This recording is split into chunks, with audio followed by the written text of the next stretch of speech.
Assalamualaikum warahmatullahi wabarakatuh. Perkenalkan, nama saya Dina Ardiah. Di sini saya akan mempresentasikan mengenai laporan kegiatan peran kepemimpinan organisasi dalam usaha pengolahan kayu. Yang pertama ada latar belakang kegiatan. Latar belakang kegiatan ini, industri pengolahan kayu di Indonesia merupakan salah satu upaya peningkatan perekonomian yang bergerak di sektor kehutanan. Perkembangan industri perkayuan yang sangat pesat menyebabkan kapasitas industri perkayuan melampaui kemampuan hutan produksi untuk menyediakan bahan baku secara lestari. Untuk peningkatan perekonomian di Indonesia, pemerintah berkontribusi dalam penerapan kebijakan pengembangan industrialisasi kehutanan dengan menjadikan industri pengolahan kayu sebagai penopang perekonomian. Nah, di daerah Jawa Timur ini, khususnya di wilayah Kabupaten Malang, industri pengolahan kayu sudah sangat banyak berkembang. Industri pengolahan kayu yang berkembang yaitu industri kayu gergajian. Nah, hasil pengolahan kayu ini menggunakan mesin diesel.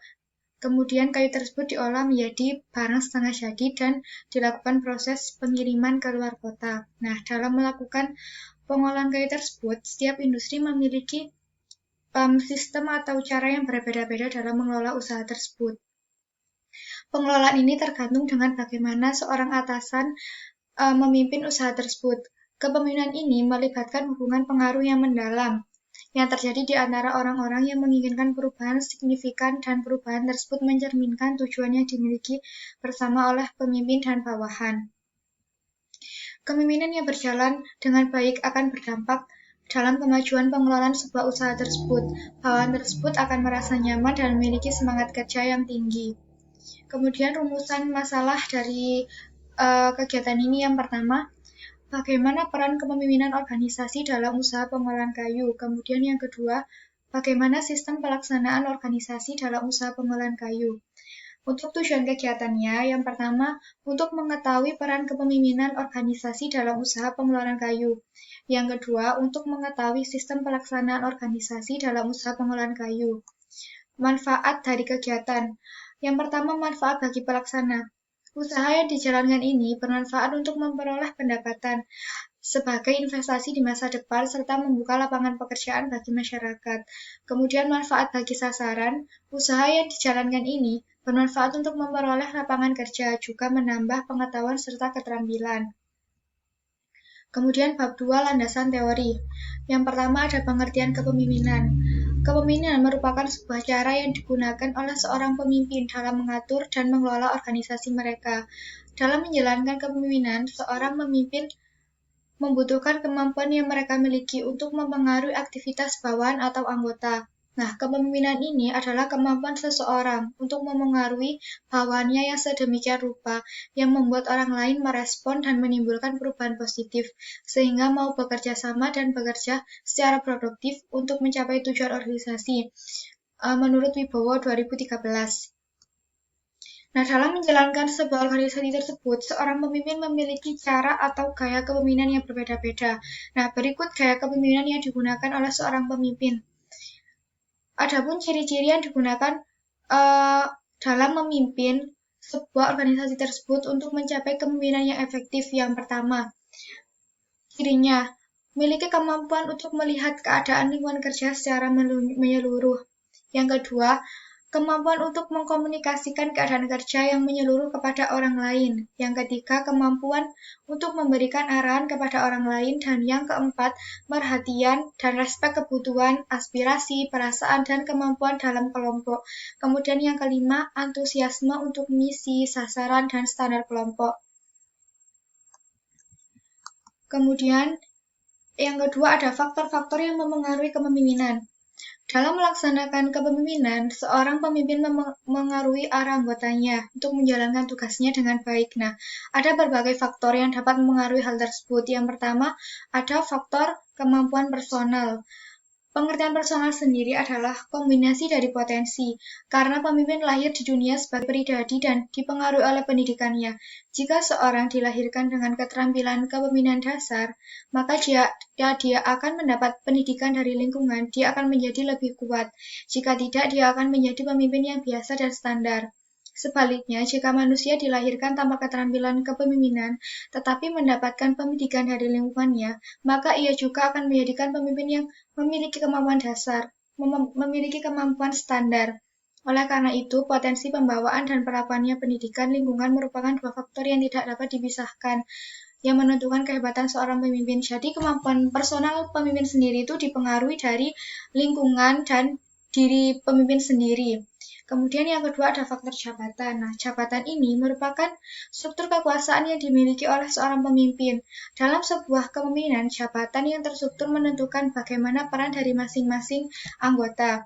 Misal, dalam pemimpin tersebut ada yang menjadi pemimpin, ada yang menjadi seorang sekretaris, ada yang menjadi seorang bendahara, dan ada yang menjadi anggota setiap si masing-masing. Nah, jabatan ini yang dimiliki dapat melihat seberapa besar pengaruh yang dimiliki seseorang tersebut dalam sebuah organisasi.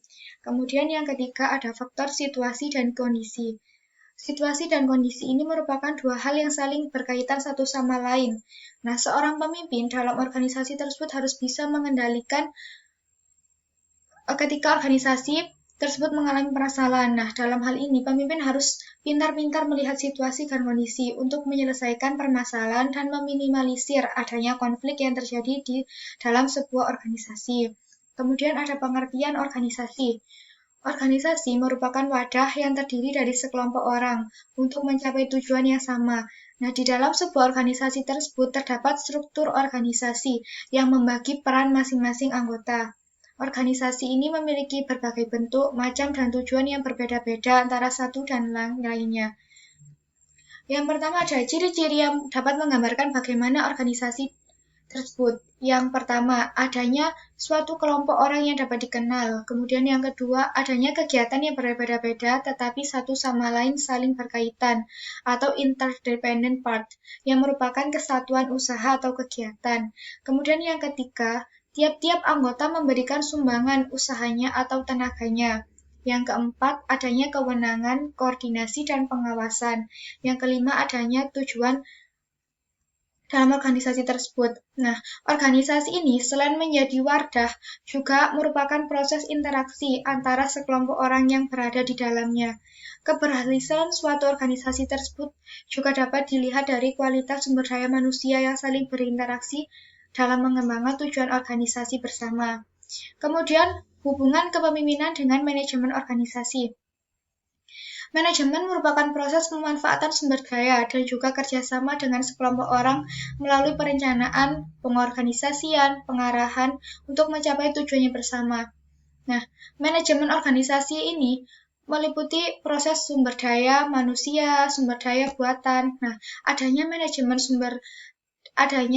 organisasi yang dilakukan dapat mengoptimalkan potensi-potensi yang ada dalam organisasi tersebut. Nah, potensi yang dimiliki tersebut dapat meningkatkan kualitas dan pengembangan organisasi. Kepemimpinan dan manajemen organisasi ini memiliki hubungan satu sama lain. Antara kepemimpinan dengan manajemen organisasi saling mendukung dan melengkapi satu sama lain. Kemudian bab 3, strategi penyelenggaraan program. Yang pertama ada sasaran peserta. Sasaran dari usaha pengolahan kayu ini adalah masyarakat yang berusia produktif, mulai dari usia 20 sampai 50 tahun, dan terbuka untuk semua kalangan, baik mereka yang sudah berpengalaman dalam bidang perkayuan maupun mereka yang belum mempunyai pengalaman di bidang perkayuan. Untuk bagian pekerja lapangan diharuskan seorang laki-laki, dan untuk staf kantor bisa diisi oleh laki-laki maupun perempuan. Kemudian ada tempat kegiatan. Usaha pengolahan kayu ini berada di Sidoayu, RT 5 RW 3, Desa Sidorejo, Kecamatan Pagelaran, Kabupaten Malang. Lokasi yang digunakan dalam usaha pengolahan kayu ini lumayan jauh dari jalan raya. Selain itu, lokasi usaha pengolahan kayu ini juga jauh dari pemukiman warga. Hal ini dilakukan agar masyarakat yang berada di sekitar lokasi pengolahan kayu ini tidak terganggu dengan suara bising dari mesin diesel dan suara truk yang keluar masuk membawa kayu. Kemudian ada waktu kegiatan. Waktu kegiatan pengolahan kayu ini berlangsung 6 kali dalam 1 minggu, mulai hari Senin sampai hari Sabtu. Untuk proses pengolahan kayu biasanya dimulai dari jam 7 sampai jam 4 sore. Dalam proses pengolahan kayu ini ada 2 kali waktu istirahat. yaitu pada jam 10 pagi dan 12 siang. Nah, proses pengolahan kayu ini dimulai dari pagi untuk menghasilkan hasil kayu sesuai target, serta menghindari jam malam agar para pekerja mempunyai waktu istirahat. Kemudian jenis program. Jenis program dari usaha pengelolaan kayu ini merupakan program institusional, di mana program institusional ini bertujuan untuk mengembangkan keterampilan atau sikap bagi khalayak sasaran. Nah, pada usaha pengelolaan kayu ini dilakukan proses pengembangan keterampilan, misalnya seseorang yang baru masuk diberitahu bagaimana cara mengoperasikan mesin diesel, bagaimana memotong kayu agar menjadi bagian yang rapi dan ketebalannya sesuai, bagaimana cara memisahkan antara limbah kulit kayu yang bisa dijual maupun yang bisa dijadikan bahan bakar. Kemudian ada organisasi penyelenggara. Yang pertama, pimpinan atau bos. Pimpinan ini sebagai orang yang memiliki usaha yang bertugas mengelola dan mengatur seluruh pekerja dalam pengelolaan kayu. Kemudian sekretaris.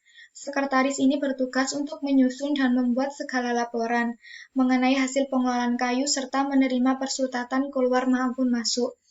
Bendahara atau admin. Bendahara atau admin bertugas untuk menyusun dan membuat laporan keuangan dan mengeluarkan hasil pengelolaan kayu.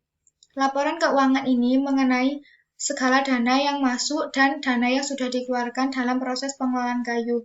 Bendahara juga mengeluarkan dana untuk pemberian gaji atau upah pekerja setiap 1 minggu sekali. Mandor atau penanggung jawab. Nah, mandor ini bertugas untuk mengelola dan mengatur kayu yang masuk dari pedagang dan kayu yang akan dikirim ke pabrik. Mandor ini juga bertugas mengecek pekerja dan alat-alat dalam proses pengolahan kayu. Kemudian ada grader. Grader ini bertugas untuk mengukur diameter batang kayu per kubiknya dan mengecek kayu untuk dipisahkan antara kayu yang akan dikirimkan ke pabrik dengan kayu yang diolah di mesin diesel. Kemudian pekerja. Pekerja bertugas untuk mengolah kayu pada mesin diesel. Kemudian, hasil pengolahan kayu tersebut dikelompokkan sesuai dengan ukuran dan ketebalan masing-masing. Bab 4. Hasil. Proses pelaksanaan kegiatan usaha pengolahan kayu. Kegiatan usaha pengolahan kayu ini memiliki 3 bagian penting dalam pelaksanaannya. Yang pertama ada bagian pengolahan kayu mentah menjadi bahan produksi kayu setengah jadi. Yang kedua ada bagian pemilihan kayu yang datang dari penjual untuk diambil manakah yang diolah dan yang dikirim ke pabrik. Dan yang ketiga, bagian pengiriman kayu setengah jadi atau balkon tersebut keluar kota. Semua bagian ini dilakukan oleh kelompok orang yang berbeda-beda. Pekerja dalam pengolahan kayu ini dikelompokkan sesuai dengan ketiga bagian tersebut. Nah, untuk kegiatan pengolahan kayu dimulai dari pagi hingga sore hari. Untuk bagian pemilihan kayu biasanya dimulai dari pagi hari maupun siang hari dan berakhir sampai malam hari. Nah, waktu untuk pemilihan kayu sendiri ini tidak pasti, menyesuaikan dengan penjual kayu yang datang. Nah, semakin banyak penjual kayu yang datang, maka semakin pagi para pekerja pemilik kayu ini memulai pekerjaannya.